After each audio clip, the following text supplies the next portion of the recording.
উদ্দেশ্য যদি ঠিক থাকে তাহলে দ্বীনি শিক্ষা অর্জন করাটাও সওয়াবের কাজ, আর উদ্দেশ্য যদি ঠিক থাকে দুনিয়াবী শিক্ষা জাগতিক শিক্ষা অর্জন করাটাও সওয়াবের কাজ।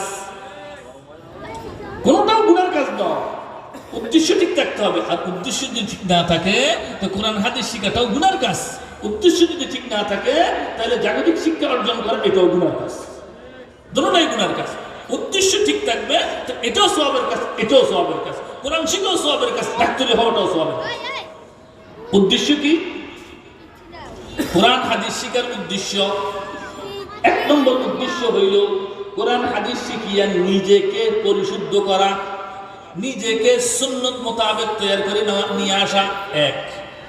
নম্বর দুই হইল কোরআন হাদিস শিখিয়া, নম্বর দুই হইল কোরআন হাদিস শিখিয়া কোরআন হাদিসের সাহাবায়ে কেরাম যেই পরিমাণ অনুবাদ করিয়া আছে সেই পরিমাণ অনুবাদ করা, নিজের মন মতো কোনো তাফসীর না করা, নিজের মন মতো কোনো তাফসীর না করা। সাহাবায়ে কেরাম কোরআন হাদিসের যে ব্যাখ্যা করেছে শিখিয়ে ওই ব্যাখ্যাটা করা, এটা দুই নম্বর উদ্দেশ্য। তিন নম্বর উদ্দেশ্য হইল ওয়ালিয়ুনযিরু কওমাহুম ইযা রাজাউ ইলাইহিম লাআল্লাহুম ইয়াহযারুন।